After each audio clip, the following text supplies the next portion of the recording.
Welcome everybody to week 10 of Murk League Esports.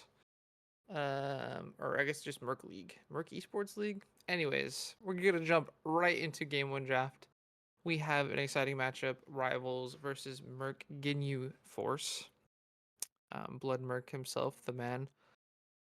Gonna be playing jungle, but to get into this draft, Zach is gonna be the immediate B1 draft for Rivals, answered immediately by a misfortune from Murk Ginyu Force. To set up the stakes of this game, Rivals, if they win 2-0, they are in no matter what. They control their own destiny. If they win 2-1, there's a chance things can get hairy, but we're still probably in for that last spot in playoffs as we see the next two bands, Gwen and Mundo, going to be the bands of choice, followed by Ramus and a Syndra. So this sets up perfectly for an Ash B1. Still, in my opinion, the strongest ADC of the patch has been for a while. Instead, it's going to be a Mordekaiser. Locked in with no hesitation for Rivals.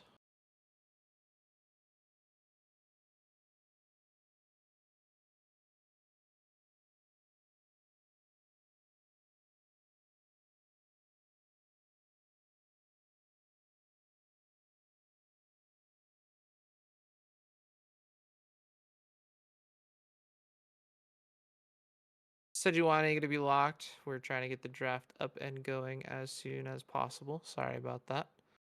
But Sejuani is going to be locked for Murk Ginyu Force. Tried and true comp jungler. Going to be followed by Lulu. So something like a Kog'Maw, potentially a Jinx might come out on that R3 pick.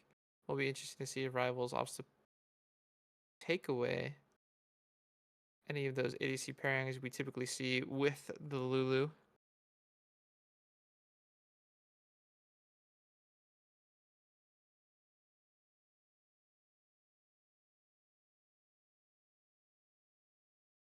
Ashe and Zyra, locked in, no hesitation.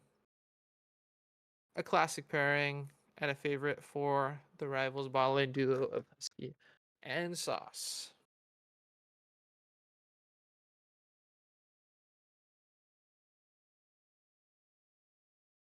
And then there's that Kog'Maw we were talking about. So, some pretty standard pairings in the bot lane that we are used to seeing.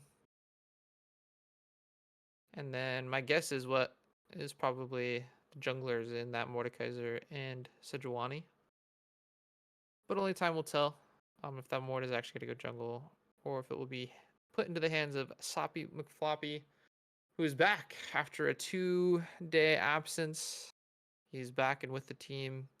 So it'll be exciting to watch, see if his presence can change some misfortunes that have been going on for Rivals, as Camille is going to be the first ban for Murk Ginyu Force. Silas, the first ban of the second phase for Rivals.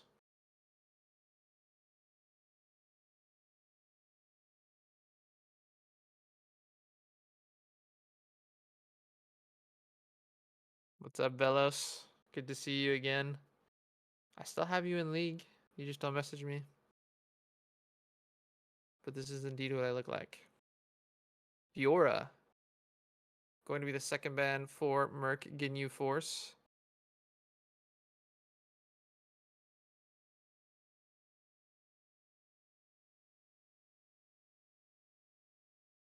And Ornn, pretty safe takeaway. Some tank shredders and counters banned away from Sloppy McFloppy, so kind of taking the quintessential tank pick away with that Ornn. So let's see. Does Murk Ginyu Force opt to blind pick of their top or their mid laner here?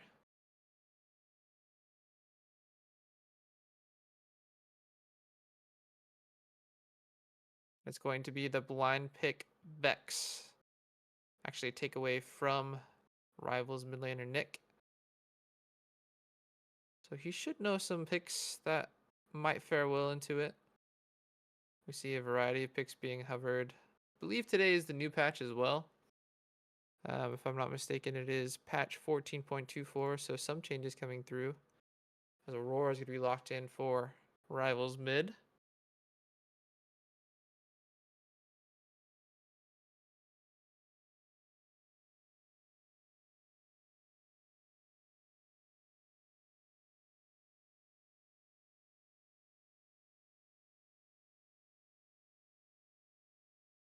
Awaiting this last pick from Rivals.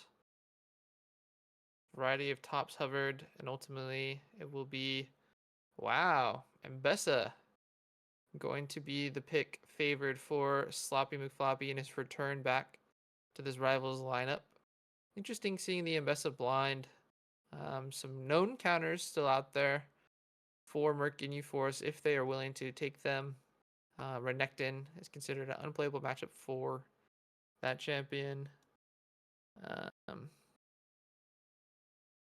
We'll have to see what they opt to do. Instead, going to be Darius. So, pretty volatile matchup in the top lane for Sloppy McFloppy's return back to this Rivals roster. Looking at the draft top to bottom, what do we like to see? Bello says he likes Mercs. Their draft wasn't this good when they played versus them. Okay, fair enough. They're learning as the season goes on. It is my knowledge Mercury Force is unfortunately already out of playoff contention, but that doesn't mean they can't play spoiler. If they 2-0 Rivals, then Rivals would be out. Rivals needs to win 2-0 to guarantee their spot, that last fourth spot into playoffs. A 2-1 leaves the door open for an upset to occur, but a 2-0 cements their place in the playoffs lineup. Top to bottom, so you have a pretty strong pairing in the Darius and the Sejuani, especially against something like that Mbessa that doesn't like that CC. Unable to move, utilize that passive. Might be dangerous for Sloppy McFloppy. The mid lane matchup, don't know too much about. Could be considered a wash, in my opinion. I do know that Vex has great wave clear, but Aurora should match with her own, so shouldn't be any like over roams or roams that can't be matched by either of these two mid laners. We on the air? Oh, there he is. I didn't know if you're gonna stick around for them loading in, No, talking about I said my piece. I strats. don't want to overcomplicate or try to direct traffic. You don't know what's gonna happen. I did tell them all just to run straight down mid lane into their base to try to end the game level 1, but we'll see if they do There that. you go.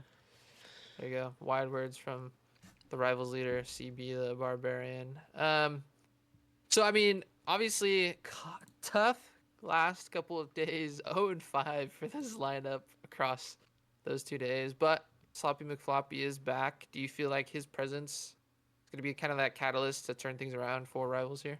Yeah, I mean we not to hate on any subs. I'll love to both subs. Thanks for stepping in.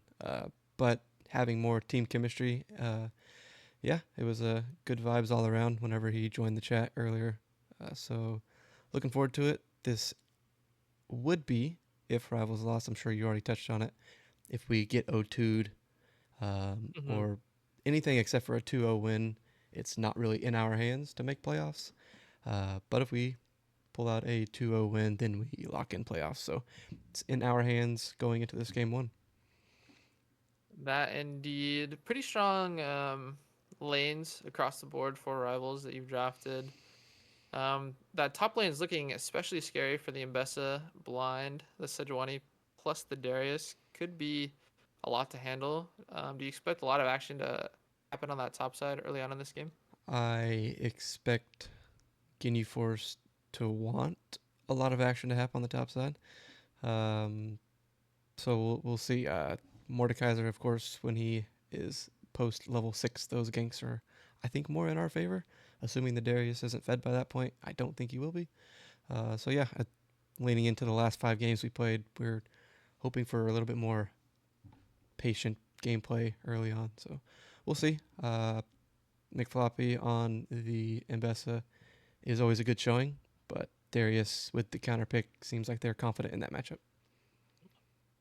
Yeah, we'll have to see. Kind of a tone-setting match for this first game between rivals and Merc Ginyu Force.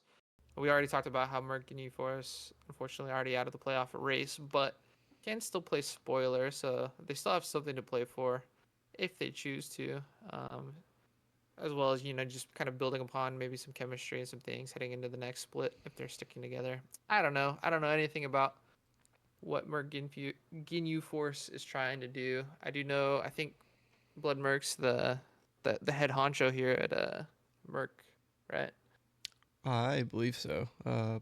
Was talking to somebody else as far as captain dealings and scheduling the game, but I would assume so. Yeah, that's Mr. Murk himself. Well, with all that being said, we're to wait for this spectator delay. We'll catch you for this game one as soon as we come back.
Welcome back, everybody, to game one between rivals on the blue side, Murk Ginyu Force on the red, as we see a level 1 invade starting to develop from rivals, going to see Fate's Eclipse here. Root comes through from Sauce, the immediate ignite, and that is first blood for Sloppy McFloppy in his first game back. What a start. And we may or may not have talked about that before. Yeah, it's you have a Lulu that's kind of a green light to invade sometimes. Yeah, we like it. That's I think the first time in 5 games that we've started 1-0. So There you go. we'll take the little bit of momentum going in here. We'll take Game 1. it. Nicholas has to be careful here, walking into Kermeezy. Taking a little bit of chip damage there, but able to follow up with damage of his own as Blood Murk going to steal away these wolves here. If they do go to that blue buff, will be spotted out that ward placed by Sloppy McFloppy, but so far so good for the side of rivals. I did, on the back of that first blood, give you an opportunity to gamble some points away. Who do you think takes game 1? Right now, rivals in the driver's seat, but albeit by a small margin. So we see Husky following up a great root from Sauce yet again. Zombie Juggernaut taking about 1/3 HP. And so far, you like to see what you're seeing from rivals. Yeah, well, I'm interested to see how this jungle situation is going to go as we see Sejuani in the blue side and Mordekaiser on the red side. So Matt is split. Yes, the map is split, and we talked about that volatility in the top lane. I wonder if Sloppy McFloppy is aware, trying to crash those waves that'll start bouncing out before Sejuani looks for that gank timer. We'll have to see as we see some trading in the mid lane. Kermeezy taken very low, able to trade the electrocute procs though. And Sauce with these E's coming through the grasping roots, kind of leading the tempo in that bot lane as we see Blood Murk here for that top lane game. Sloppy McFloppy going to be stunned up. Drake taking about quarter HP as we see Sloppy McFloppy having to flash away, and so was not aware of what we were talking about. Going to lose that summoner spell for Blood Murk's trouble. Yeah, and you would like to think that Rivals is aware the map is split. So a little confusion there. I don't know. I guess Mbessa did not have a ward, but you would think they would know Sejuani is coming top. Yeah, unfortunately did not. So the first blood, he didn't die, which is good.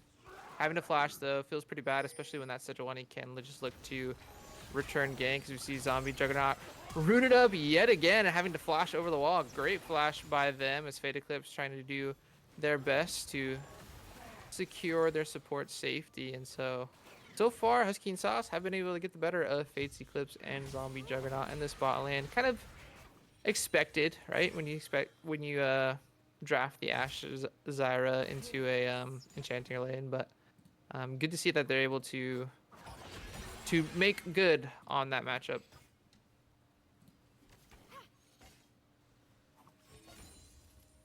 Sloppy McFloppy apprehended by, I'm just gonna call him Drake.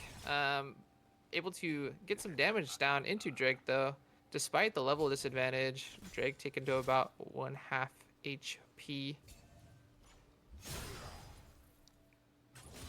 It's going to confuse everybody with the dragons.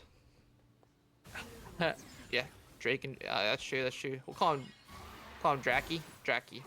That's got to be what it is. We see a flash forward from Kermeezy going to secure a kill in that mid lane, and Nicholas just not respecting the damage on a champion he knows so well. Yeah, almost got out of it. Did have 2 pots, but didn't burn flash. I thought he did, but I guess it was just Kermeezy that did. Nope, just Kermeezy. And like we like to say, any flash for a kill is a good flash until it's not. So we'll have to see. Gank kind of quiet on this Mordekaiser early, trying to farm up, press the tempo advantage he has with that clear. Level 6 on the horizon to see if he can punish these solo lanes or potentially that support that doesn't have the flash. We'll have to see. And as we're coming into some of these people getting the level 6 power spike, we see Mordekaiser going into the top side of Ginyu Force. Dragon is up. but it looks like Rivals is not going to go for it on spawn. Yeah, kind of interesting choice. I ganked really good tempo right now. Gonna steal away those Krugs as Sloppy Floppy taping extremely low, pathing towards his jungler, but his jungler says, hey man, I want these Krugs instead. I don't care how your lane's going. You'd like to see a little bit of assistance here, but Currency get a heavy trade into Nicholas, but Nicholas gets the better. Ultimate comes through. Currency's taken to about 1 HP. Nicholas doesn't get the auto, has the flash, does secure the kill. We'll be able to get out. Blood Murk rooted up. Sauce is in the right place at the right time. Ignite used. Blood Murk taken to about 30 HP, but we'll be able to walk away as we see the Death Grasp go wide from iGank. Ghost was used as well. Yeah, and Kermsey almost living there. Nick looked like he maybe canceled an auto into that fear. Sejuani playing with fire. Aurora is low on mana. Yeah. Nice fights for going Rivals' way. Indeed, as we see some damage coming out from Fate's Eclipse into Husky, going to be rooted by Sauce.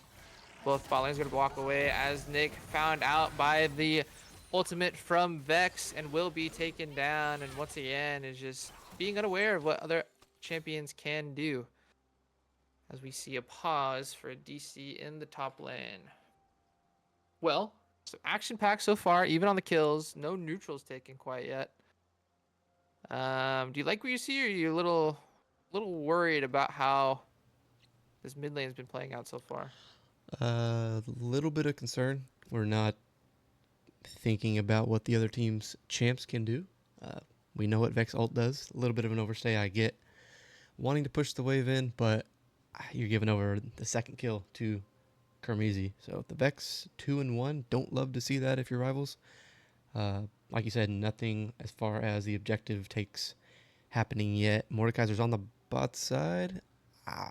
They go for first dragon. It's a little bit easier with the Zyra on the bot side. We're used to going the grubs early. We'll see if we change that up this game. Will be interesting to see. They do have that push in the bot lane. They know Zombie Juggernaut doesn't have their flash as well, so maybe they opt to go for that dragon first instead, especially with Sloppy McFloppy lacking the flash on the top side. We'll have to see, but while we have this pause going on, I want to take some time to talk about Christmas Clash coming up on this Saturday, December 14th. If you are Emerald 4 or below and would like to participate in the Clash, it's going to be a really fun experience. We will be doing a quick tournament, 1-day tournament kind of thing. Going to be 2 to 7 games, depending on how you do. If you don't want to participate, just want to come and hang out and watch, that'd be awesome as well. Yeah, we're excited for it. Whether it's 4 teams, 8 teams, who knows at this point. We have a couple slots still left. We're excited for it, regardless of the amount of games. If you're under Emerald 4, all the way to Bronze 4, if you want to get crazy. Yeah, I think we averaged it out to roughly a plat-ish elo. So, yeah, should be fun. Still waiting for this pause action. So, Sloppy McFloppy coming back for his first game and then DCs. He needs some extra laps. The drama. We'll have to see. I do know ads going through right now. For those of you that are subscribed, you get to listen to us talk a little bit. For those of you that aren't, think about subscribing so you don't miss the action, because ads are kind of a tricky thing to navigate here on Twitch. But so far, only about 400 gold lead separates these two teams. Rivals off to their best early game start of the past 3 days. But that's not to say that Murk Ginyu Force isn't swinging back. Specifically, Kermeezy getting the better of this matchup so far. So we see Sloppy McFloppy reconnect. Have to see if it holds. What are your initial thoughts, being a top laner yourself, on the initial very minimal items being bought from Ambessa and Darius? Interesting that the Sheen is bought first by Darius, especially into a matchup like Ambessa. I'd prefer the Stridebreaker rush. to kind of slow her, be able to stick on her with all that movement that she does have. But that's not to say that Triforce is the wrong choice. It's just a different choice than what I would take. Sloppy Floppy. Gonna be probably buying the, um, whatever you call it, the Eclipse. What's the first part of that? Something Eclipse. But kind of just component city right now because of that early pressure from Blood Murk. We'll be having their flash come up soon though, so have to see how that top lane shakes out the rest of the time. See what action happens up there. Kind of interesting. The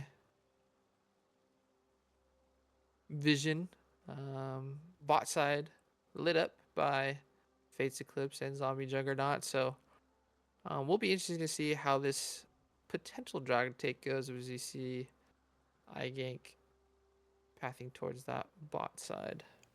Yeah, and iGank, I think, still has opted to keep the sweeper, so he'll keep that the entire game. It looks both support players going boots first. Interesting. Maybe I'm biased because I never really go boots first, but oh well. I don't So know. they can get out of the map. I guess, but I like the mana. I like the mana. At least for Zyra, if you're gonna be playing hard poke. Yeah, that's true. But I guess you don't want to get ran down by the Sejuani in this upcoming dragon fight. Maybe we see Sejuani backing. I don't know. Red side has some vision along the bot side, so Ashe, Zyra, I guess. Well, I guess at this point, especially if they tune back in, as I guess it's a thing, they could do that. Seeing where stuff is, I didn't really think about that. Yeah, I was thinking maybe we cut back to cameras and not talk about the game state, but I don't know. This is a first for us. We're figuring it out on the fly. I like Murk Ginyu Force's logo. Pretty sure that's just the regular one with a different like recolor. Speaking of Ginyu Force, CB, I started watching Dragon Ball Z. How far are you? You still are Oh, still where you at? uh, which one am I watching? Kai? Is that a thing? Yeah, Dragon Ball Z. You're like what part are you at in that? Like what have you seen Uh, happen? we're at the part. Oh, jeez, it's been a few. It's been a week at least now. Uh, let's see. Um, they're fighting. Frieza fight. Frieza fight. Frieza fight. Okay, there you go. Yeah. Yeah. Which That's a big one. I get crap for because we stopped in the middle of it. Who knows? I want to watch Arcane. I'm not caught up yet. Yeah, you're working your way back through season 1, correct? Yeah, we watched one or two today. I want to knock it out because there's just spoilers everywhere. So All right, while this pause persists, maybe just flip it back to cameras. We'll make this a little podcast section. Surely the pause time runs out soon, right? I I assume so. It's got to be either 10 or 15. I assume. Um, and then Rivals is just going to have to play man down. Yeah. But Who let me knows see what's if I going on? can swap it back over. My camera's off. Just be ready. Trigger finger at the ready for when they come out of the unpause. I Yeah, guess there'll be that weird little delay too, but we'll have time. um They just won't get to so yeah. see. Have to read all the chats. They can't see. Yeah, we're It's okay. reading the all chat. Some people getting restless. Um, so Arcane season 1, you're working through. I thought about doing the same, but I'm trying to finish. I started Attack on Titan. Pretty close to finishing that. People said I need to watch more anime, so I'm just doing all the big ones first. So Okay. I don't do none of that. So I mean, you're watching Dragon Ball Z. You were. I was watching it. Yes. Love All Island right, UK. chat. How about that? Huh? What is that? Love Island Love UK. Island UK. Yeah, I don't watch any of that Okay. garbage. Come on, man. Chat. What have you been up to? Velos, if you're watching. Momo. Who else is in here? Say Losin. What's been the shows of choice? Mama Go turning in. Mama Go. Hey, shout out to Our Mama Go, one of the leagues that the Rivals Emerald roster is playing in for the first time ever, and it's it's been great. been a great experience. Shout out to Mamago. Mama Go, Mama Go, Mama Go. But our Canadian brethren up north has been an awesome time. Okay, we see disconnect again from Sloppy, so that's good news or bad news? It's news. It is news. I guess it depends on who you're rooting for, if it's good or bad. But coming up on 10 minutes on this pause timer. I don't know the rules. I think it's 15. Is there rules? Mostly 15? 15? I'll check. Pull it up, producer. I only have 47 tabs open. What's another one? Yeah, dude. Sooner or later, your computer will probably break, but not yet. I blind everybody because everybody keeps everything all white screen. Mama Go, thank you so much for the follow. We do appreciate it. Give them a quick shout out. They are a organization from Canada. I think Quebec. Correct me if I'm wrong. I'm not sure.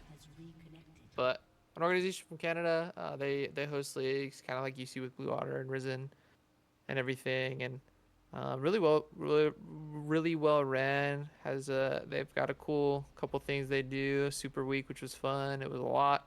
It was like a full-time day shift, but it was fun.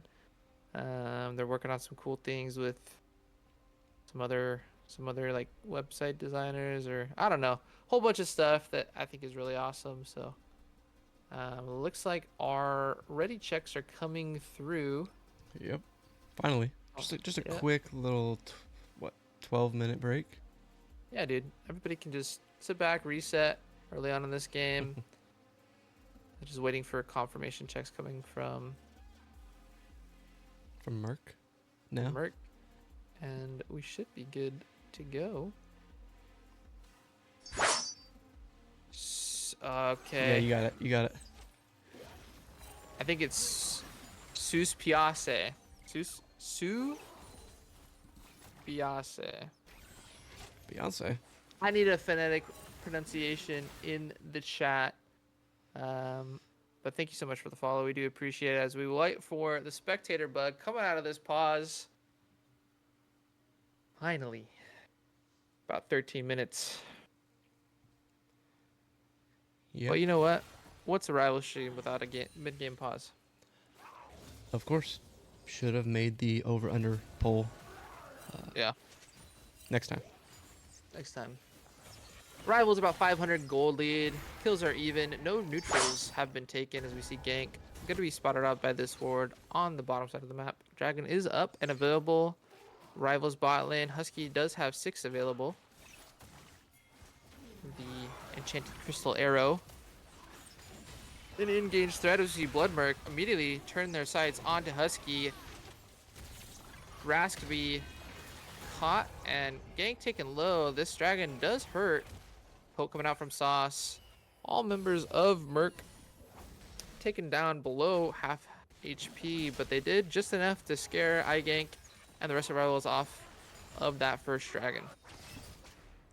Yeah, I would have thought that Rivals saw how low Murk got and turned back to the dragon, but with it being the Hex Dragon, it's a little bit tougher to take that one when you yourselves are a little low.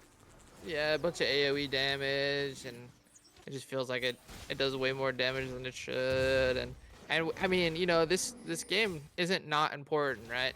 If Rivals is able to pick up game 1 and then eventually, you know, games 2 or 3, they would secure themselves playoffs. So erring on the side of caution, don't want to throw that opportunity away.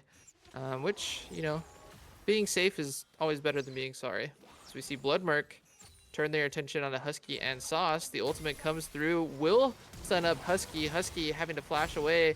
Wow, Zombie Juggernaut taken extremely low, having to use both sums. The enchanted crystal arrow will find Zombie Juggernaut. Should be taken down with one more auto from Husky or Sauce. Sauce flashing through, shield coming through for Zombie Juggernaut Zombie is actually going to be able to get out alive as iGank fell in the carnage.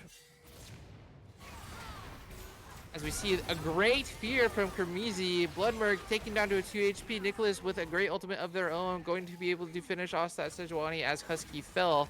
Kermizi 3-1-0 on this Vex, doing loads of work as Nicholas taken down to about 10% HP, will have to back off with Sauce in tow. And it's a little bit of sloppiness we've seen from Rivals the past couple days, rearing its ugly head yet again. Yeah, the team fight selection as far as who we're focusing seems still a little bit scattered. I'm not going to say, I mean, that wasn't the worst one we've seen over the last couple days. No. So improvements are being made. But yeah, a little bit tough. Luckily for Rivals, the Vex ult went a little wide. Or else Vex might have been worse. gotten another 1 or 2 kills there. So yeah, could have been worse, but great response from Murk Ginyu Force. Still about a 500 gold lead for Rivals as attention will shift now to these grubs, which you said they're more accustomed to taking early on. yeah, I mean, we looked like Rivals was focusing the bot side, maybe going to go for the drag, but I guess that magnetic pull up to grubs still came through. And we do appreciate the follow, Petite Panda and Canardo. Much appreciated. Flash forced out from Kamizi. The E not going to be able to find its mark from iGank as Dragon is secured. So trade of neutrals on the map. About 1,000 gold lead now for Rivals, kind of on the back of those grubs. Grubs are worth quite a bit early on, especially if you can turn them into tower plating. So we'll have to see how Rivals tries to do that. As Apprehend will come through from Jackie. Sloppy McFloppy going in. As Hemorrhage will find its mark on Sloppy McFloppy, having to flash away. Opting to ult back in. Interesting decision. Jackie taken extremely low. The ultimate guillotine will come out, but instead it will be Sloppy McFloppy finding the kill onto Jackie. Interesting fight as we see a shutdown for Nicholas in the mid lane, but on bot side, Sauce caught out. Bloodmurk doing all they can to get their bot lane ahead. The immediate cleanse from Fate's Eclipse won't do any good as iGank does get the Death Realm off, and a big Q coming through, and another E will result in a double kill for iGank. iGank looking for more, but instead will opt to clear away some vision and perhaps mosey on in the enemy blue side. Yeah, and 3 fights, and I would say 3 wins for Rivals right there. Triple good luck going on, and Bessa perfectly timed ult. Yeah. Almost went back before the passive timed out. Vex ult going a little wide once again. Aurora capitalizing on that, and gang doing gang things in the bot lane. Gank doing gank things. Looking at the items being picked up. Rivals, top jungle mid and ADC have been able to pick up that first item, while on Murk's side you just have the mid laner and the jungler. Of course, the support item on the Sejuani, really easy purchase to get early on.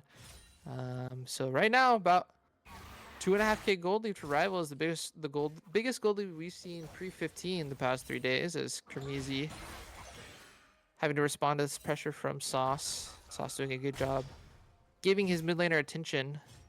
Maybe an adaptation we've seen from the past couple days. As Bloodmurk just seems like he's unaware that Nicholas is there. The smite will come down to secure the scuttle. Fear will come out as well. Nicholas taken down extremely low. The ultimate will slow up Bloodmurk. The E coming through for iGank, going to be able to find the mark. iGank on a killing spree off the back of a big Q. Yeah, and Aurora playing with a little bit more confidence, being able to roam into both of the rivers, sniffing out We see Enchanted Crystal Arrow coming out, immediately followed by a root from Sauce. The ultimate will find its mark. Fate's Eclipse will be knocked up. Ignite coming through as well. Ticking low, but not ticking low enough. We'll be able to get out with the ultimate from Zombie Juggernaut doing just enough. Yeah, not able to secure the kill, but the Lulu ult, Lulu heal, and Kog'Maw flash all used right there. Ooh, and Husky almost picking the kill off of a volley. Fate's Eclipse has to be very careful now, and Sauce and Husky doing the right thing, kind of noticing, hey, nobody else is on the map. We're probably getting ganked. And this time, this game, they actually do back up.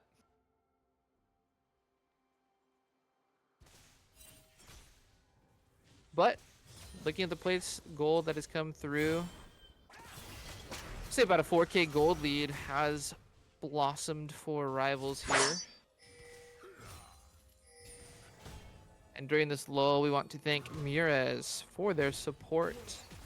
Huge sub coming through. We really do appreciate it.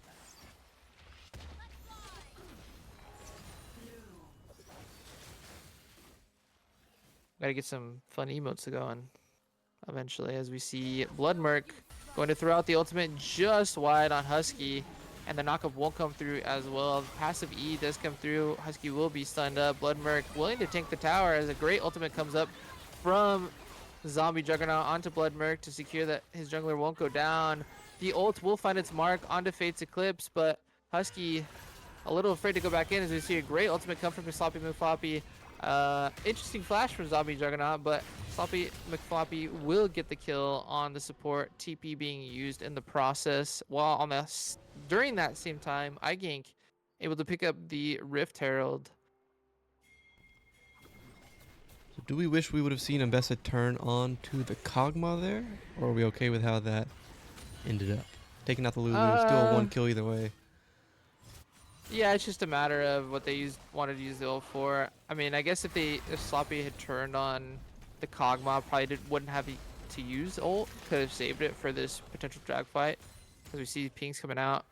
And I think Murk and Forest are just gonna opt to give as Darius is pushing that top side. Does have the TP available, but Murk knows that they've been forced out of this bot side of the map, so doing the smart thing, just giving a neutral. It's going to be even on drags now. As we see, bounty gold has developed for Murk, which you don't ever like to see 16 minutes in, but we'll have to see how they play around that, that comeback mechanic. Yeah, you would think if Ambessa and Mordekaiser are together in a fight, they shouldn't be giving up those bounties. Wow, Sauce getting very aggressive onto Zombie Juggernaut. Zombie knows that Fate's Eclipse is in the back of his pocket, and so turning on to Sauce having to give up the positioning, and lots of ghosts coming out of iGank.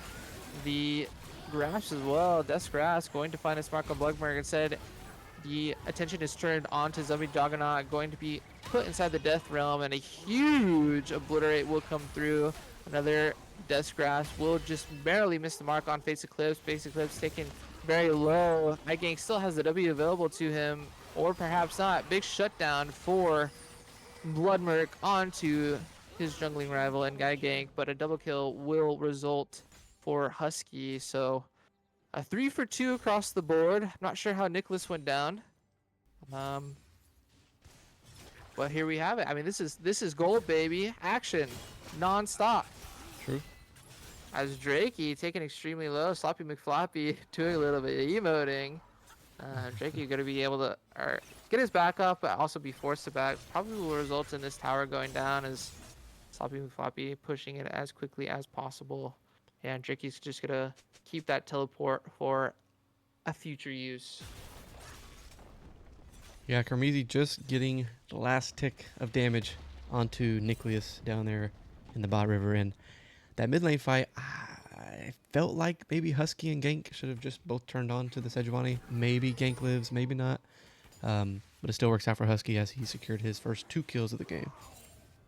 2-1-5 on the Ashe, 3-0 on the Ambissa up top lane, and so 3-0 despite only 1 death on Darius. You know, everybody who's played top has been that Darius before, where it's like, come on, man, like, I didn't even feed this guy. But nonetheless, this is the game state in which Rivals and Murk find themselves. 18 minutes on the game timer. Dragon coming up in a shade over 2. Minute and a half on Baron. Will be interesting to see how Rivals plays around these Barons. A couple Baron plays the past couple days haven't gone their way, so it'll be interesting to see if that's hurt their confidence in taking that neutral objective. Yeah, still a minute left. I like that Rivals is going as a team as we Quickly see is it. going to be caught out. Doesn't have the flash available. Will get the ultimate off and use to perfection to find themselves safety on that bottom tower.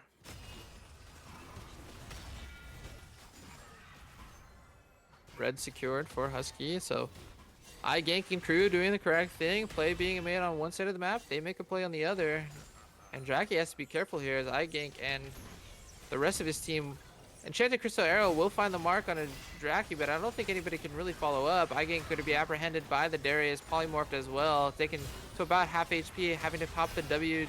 Draki going to be able to get all stacks of his hemorrhage onto iGank. The ultimate will come through, and Draki will find the kill. As Sloppy McFloppy decides to ultimate in, apprehend will come through, but Sloppy McFloppy will find the kill back onto Draki. A 1-for-1 trade in the top lane. Blood Murk hovering might have something to say about the fight being over. Doesn't have the ultimate available, was just used on the bottom side of the map, so just showing, saying, hey, I'm here, you guys might want to back off, and that's what Rivals will decide to do. Yeah, 1-for-1 trade. A little bit of a sloppy start going under the tower. Sloppy? And sloppy? He didn't start it. Floppy? Ash ulting for target practice, I think, maybe. But on the side of Rivals, it did. Yeah, so it's good. It's right. That's okay. But yeah, Nicholas continued to push bot lane as Kermizi went up top using his TP. So if you're Rivals, I don't think you hate that. Yeah, you don't indeed. You know, 9 deaths have been given over to the side of Murk, Ginyu Force, but that's about it. They did secure that first dragon on the neutral trade early on. But ever since then, the objectives have been going Rivals' way. 4 turrets to nothing, 3 grubs to nothing. Was able to secure that Herald as well. Dragon coming up in 5 seconds, and Rivals is there. And Murk's going to have to try to walk into him. iGank taking matters in his own hands, saying, how about we just take the fight to them instead, guys, as slows will follow. And Sejuani having to Arctic Assault on out of there, as it looks like the Murk Ginyu Force team will opt to give up this neutral objective as Nicholas. An aggressive ulti, but almost no damage coming out on Kermsey, and Zombie Juggernaut is here as well. The Vex ultimate will find its mark. Flash forward from Zombie Juggernaut. TP going to come out from Sloppy McFloppy. The fight may turn. Ultimate is available on Sloppy McFloppy. Nicholas has to be careful here as he tries to aggressively use the E, but doesn't know Fate's Eclipse is waiting on the opposite side. Glacial Prison will find Sloppy McFloppy. Sloppy McFloppy having to flash away. Flash will be used by Fate's Eclipse, but no kill will result. And so far a 1-for-0 trade, but Murk Ginyu Force might be thinking about a Baron instead. We see backs coming up, and probably a smart call as everybody was resetting from Rivals. Yeah. Ooh, Ash Arrow. Just a little bit more target practice. We're getting ready for that late game. Yep. Nicholas coming up soon. He does have the TP up, so Murk opting not to go for that Baron. It just seemed like 3 people on the side of Rivals were kind of in no man's land in the mid lane, not knowing if they wanted to push or go up top to try to help. Yeah, and you like to see, you know, information be gathered by Rivals before making these like rash decisions. A couple times Nicholas has been punished for maybe some over aggression, but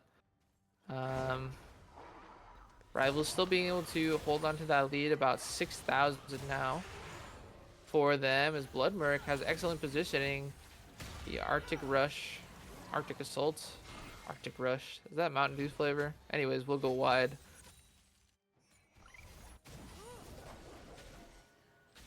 Sponsored by. Oh. Yeah, great. That would have been a great advert there, as we see the Baron will be started up by Sloppy McFloppy and iGank, 4 members of Rivals on this neutral objective, and I don't think Murk Ginyu Force know that it's happening. They don't Ginyu see it. coming They down, could but it's guesstimate, from Rivals. Guesstimate. And now Murk's starting to Blood Murk's starting to make his way over there, but too little, too late. That's just a free Baron for Rivals.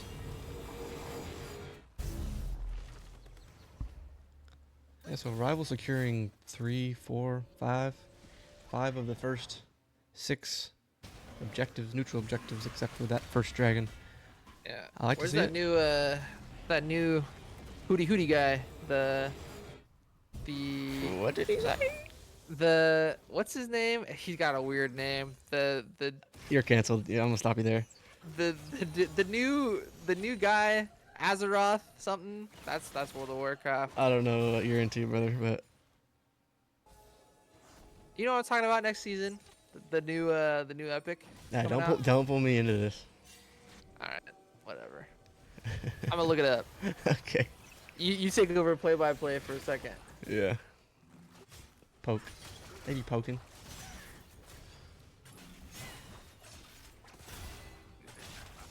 I want to best with the crazy. Oh, Darius. Good job, good job, good job. Okay, Nothing's cool. gonna really result from that. I'm back. Otacon is the name.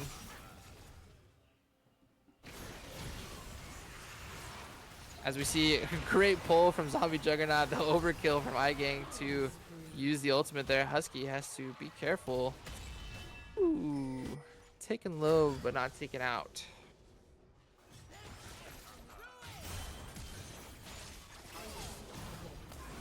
Floppy just Ambessa showing is a champion. he is a champion. And on the other side of the map, Nicholas able to get the solo bowl on a Kermeezy, and so all three lanes are being simultaneously lost. Murk, Ginyu Force. That's the power of the Baron. Yeah, and kind of opposite game state as we've been seeing the last couple days. Rivals having all the decisions in their back pocket. What can they do? As long as they don't throw it, it should be their game to win. Speaking of throws, iGank and Sloppy McFloppy with aggressive positioning, trying to take down this last tower of Ginyu Force, as we see Faded Eclipse just spitting on him, doing Kog'Maw things, but not enough damage between the two Ginyu Force members, and so Rivals getting a lot done on the map with that Baron. One inhibitor in the bot lane secured, one inhibitor cracked open in mid, and that last remaining tower just about taken down, all with that one Baron. Yeah, and you would think we would send the Ambessa top here with the dragon spawning in 10 seconds. Unless we're just going to opt to take it and then we'll lane assignment after that. Don't know if Murk is going to try to fight for it. I mean, they got one more drag to give, right? I think the name of the game is just get gold in the pockets as much as you can, as much as Rivals is willing to give you. But 1,200 almost is the golden lead for Rivals into Murk Ginyu Force. Sorry, I was reading his name as saying his team's name. So we see no damage coming out onto the Sejuani, but the dragon will be secured as flashes are expended to get out of the Aurora ultimate. Murk taken low, and just Zombie Juggernaut just absolutely popped by Nicholas on the Aurora. Sloppy McFloppy with the TP on the backside will result into a double kill secured by Nicholas. And that might be the game. That might be the game. Bot lane pushing in. Mid lane inhibitor will be secured. Two members of Ginyu Force are up. Sloppy McFloppy not really in danger, as ultimate will find the mark on Nicholas. Will be interesting to see if Kermeezy takes it, opts not to do so. That's one tower. That's two towers. That's two kills. It felt like Kermeezy needed to go in there if they maybe had a chance. He could have popped two of them. But that is game one, secured by Rivals in this best of 3 week 10 match against Murk Ginyu Force. Did you like what you see from your team after a tough couple days? Yeah. Best game over the last 6 games. Felt good, looked good. Of course, there's always going to be some little mistakes here and there, but we played it well. The late game macro was nice. So, yeah, hopefully we carry this momentum into game number 2. I'll send it back to us for here in a second. Yeah, I mean we're now 1 win away from locking in the playoff spot. So it's in our hands. We'll have to see what happens. Not a lot to complain about for Rivals, but I'm sure you'll find something. With that being said, we'll throw it to a quick intermission, and on the flip side, we'll have draft kind of loaded up for you. Sounds good.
And welcome back, everyone, after an exciting game one in which Rivals was able to overcome the past couple days' adversities.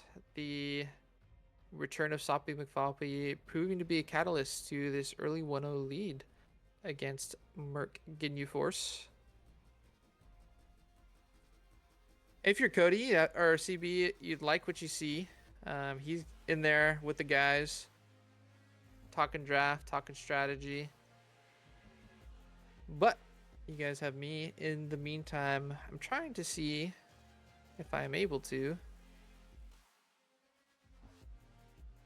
pull up stats from previous game. Sometimes I can, sometimes I can't. I did know Nick was the damage leader of the game. And it looks like I can't, but you know what? That is what it is. Momo the Goat saying Rivals goes to playoffs. With one more win, Rivals will secure that last spot of playoffs. But it's not over till it's over. Murk Ginyu Force, in the early game especially, was able to show some punchback to what Rivals was throwing their way. The mid lane and matchup early on was heavily favored for Merc Ginyu Force. But unfortunately, wasn't enough for a game 1 victory. For all you gamblers out there, here are your points. We had 1 participator. Hopefully we get more for game 2, excuse me. Will be interesting to see how both these teams adjust. I believe Merc and U-Force will have side select for game 2. Curious to see what side they opt into. Post second bet. I mean, you want to do it right now, or do you want to wait until you guys see the drafts? Because you want to see the drafts. He said, yes, sir. Blind. Post it. That's crazy. I'm going to wait until you guys see the drafts, but I think I know who you guys are voting for.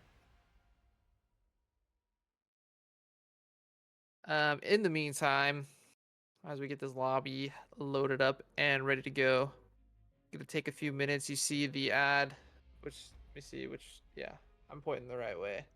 Up there in the middle, blinking occasionally above the Rivals logo for our Christmas Clash. If you are Emerald 4 or below and would like to participate in a 1-day tournament hosted by us here at Rivals, please use the Discord button below to get the Christmas Clash roll. There you'll find the rule book and everything you need to know about participating, anywhere from 2 to 7 games, depending on how well you do. But at this point, if we even just have 2 signups, it might just be 3 games minimum, 6 games max. Lots of work and some fun surprises went into the creation of this event, so hopefully we get some people out there. But even if you're not interested in participating as a player, just want to hang out on that day, have some fun, watch some League, we will be doing that for you all.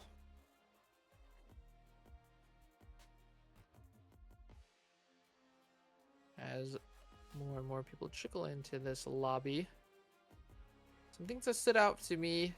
Rivals looked a lot more decisive. I don't know if that's because Sloppy McFloppy is a more vocal player, maybe takes on a more leadership role in the macro game, or not. Maybe it's just because people just felt confident now that Sloppy was back. But Rivals was operating on the same page, knew what they were playing for.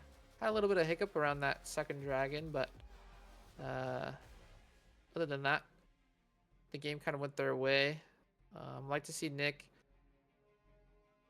be a little bit more mindful and wary of what the opposing team can do and who is missing on and off vision. It just seems like Nick sometimes gets a little bit too greedy for my taste, but you'd rather have a player play for gold than not play for it at all. Then I'll work Ginyu Force. Maybe have Kermizi open up a little bit.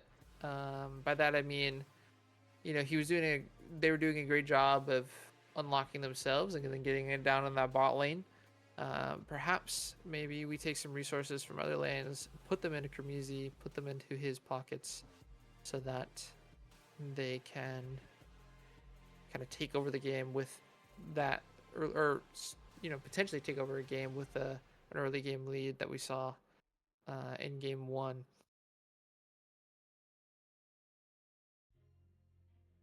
As it looks like, I want to talk out of turn, but it looks like Murk and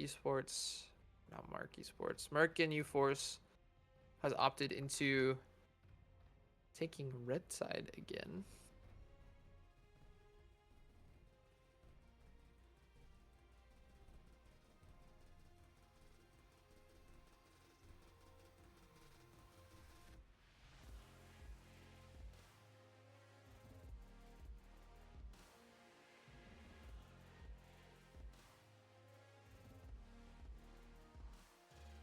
Draft is being set up. Sorry for the dead air. Anyone have any hot takes going into the next game?